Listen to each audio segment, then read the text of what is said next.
Seorang komisioner KPU digerebek sang istri saat berselingkuh di kamar kos. Anggota KPU Nias Barat berinisial FID digerebek sang istri yang datang bersama warga dan polisi.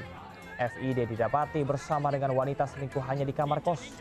Kedua pelaku mengakui perbuatannya ditetapkan sebagai tersangka perzinahan.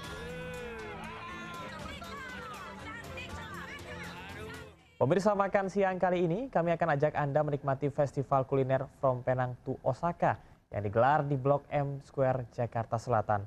Menu seafood grill Penang, Japanese Wagyu, hingga sate baby octopus menggugah selera. Dan berikut liputan Aulina Iyasha.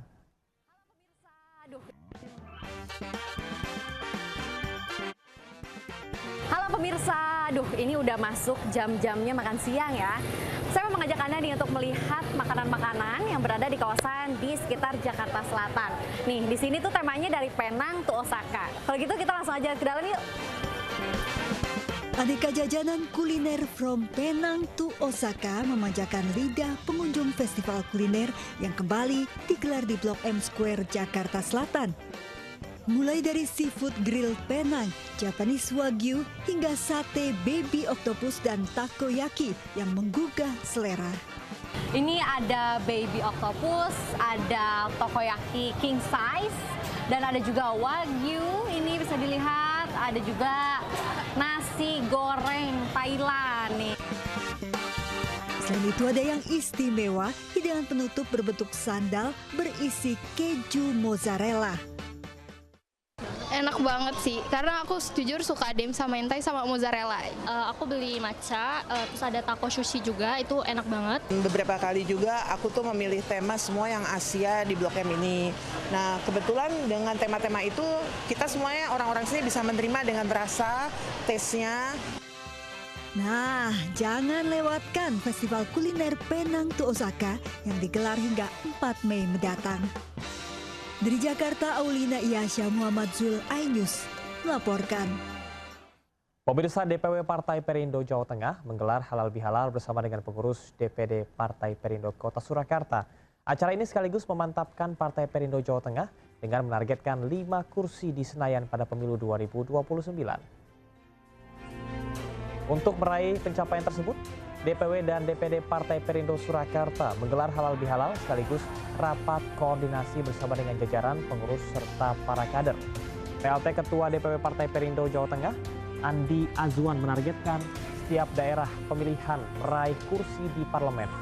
Sementara itu, Wakil Wali Kota Solo Astrid Widayani mengatakan pihaknya akan terus menjalin hubungan baik dan juga bersinergi dengan Partai Perindo, serta berkomitmen mengentaskan kemiskinan.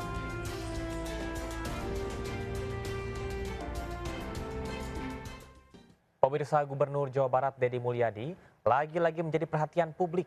Kali ini bukan karena gebrakan aturan, namun karena mobil mewah milik pribadinya kedapatan nunggak pajak hingga 42 juta rupiah.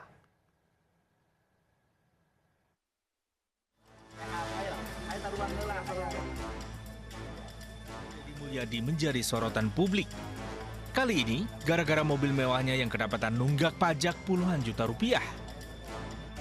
Mobil mewah Lexus LX 600 berplat nomor B2600 SME keluaran tahun 2022 ternyata nunggak pajak sebesar 42 juta rupiah. Ramai jadi sorotan, orang nomor 1 di Jawa Barat ini menjelaskan, mobil Lexus senilai 1,9 miliar rupiah miliknya itu masih cicilan dan atas nama orang lain. Proses mutasi masih berlangsung oleh pihak leasing.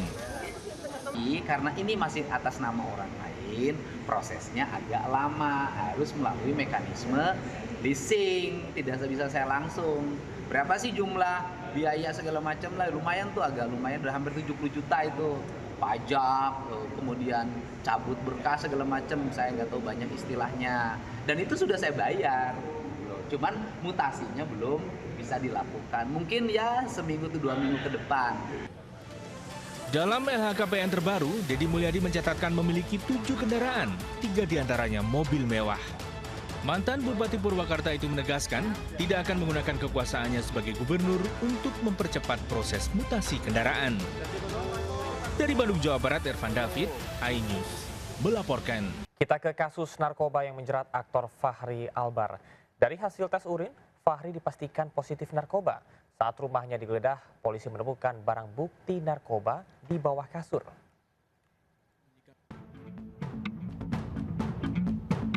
Petugas menemukan barang bukti narkoba saat menggeledah rumah aktor Fachri Albar waktu penangkapan.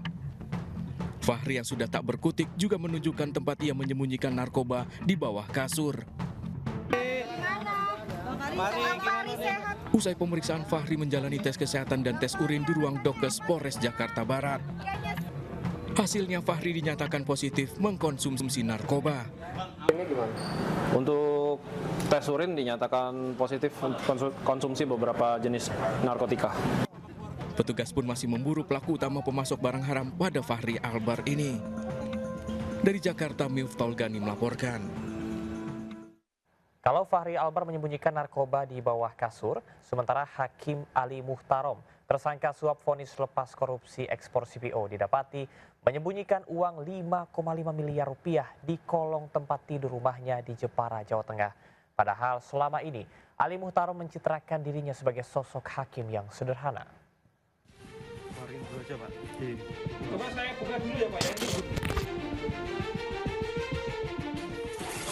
Uang tunai ditemukan penyidik Kejaksaan Agung tersimpan dalam koper di rumah Hakim Ali Muhtarom di Jepara, Jawa Tengah saat penggeledahan pekan lalu. Koper disembunyikan dalam karung di kolong tempat tidur. Saat dibuka, uang tunai terbungkus plastik. Tumpukan uang 3.600 lembar atau 36 blok dolar Amerika Serikat senilai 5,5 miliar rupiah.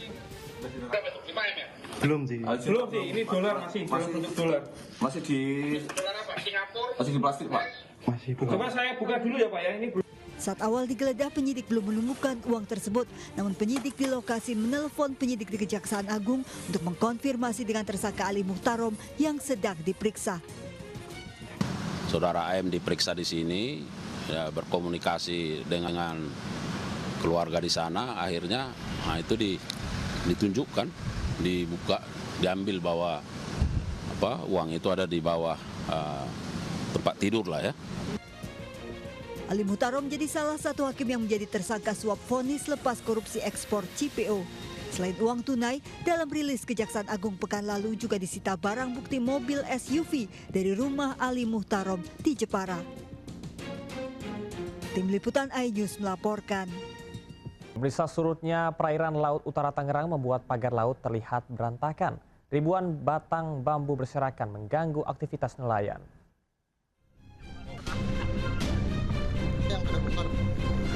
Dibantu warga, petugas merapikan batang bambu yang berserakan di perairan Desa Kohot, Kabupaten Tangerang. Surutnya air laut membuat pagar laut yang tertancap terlihat.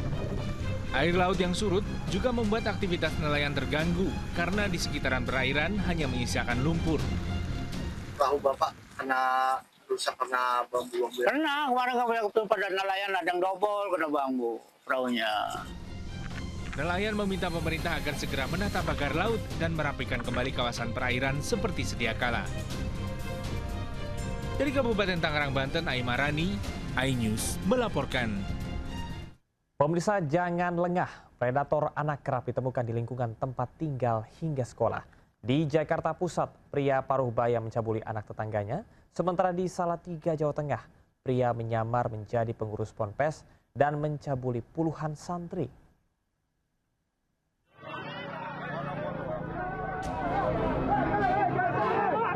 Ratusan warga menggeruduk seorang pria paruh baya yang tega mencabuli bocah perempuan 8 tahun di kawasan Sawah Besar, Jakarta Pusat. Warga geram dan nyaris menghakimi pelaku yang digiring ke pos keamanan RW. Pelaku merupakan seorang pemulung mencabuli korban di sebuah gang sempit di dekat rumah dengan iming-iming imbalan Rp5.000. Orang tua baru mengetahui setelah anaknya mengeluh sakit pada alat vital. Ketahuannya anaknya itu melaporkan mengadu kepada orang tuanya, kepada ibunya. Kapan kejadiannya Pak? Menjelang sholat maghrib. Predator anak tak hanya kerap ditemukan di sekitar tempat tinggal, tapi juga di lingkup pendidikan. Di Salatiga, Jawa Tengah, pelaku pencabulan menculik korban anak-anak lalu dititipkan ke pondok pesantren. Pelaku melamar sebagai pengasuh pondok pesantren dengan bekal surat santri palsu. Saat bekerja di Polres itulah pelaku mencabuli korban. Sebelum di Salatiga, sudah ada korban juga di Jawa Timur. Kita lihat memang modusnya dari satu tempat ke tempat lain. Dari Jakarta dan Salatiga, tim liputan iNews melaporkan.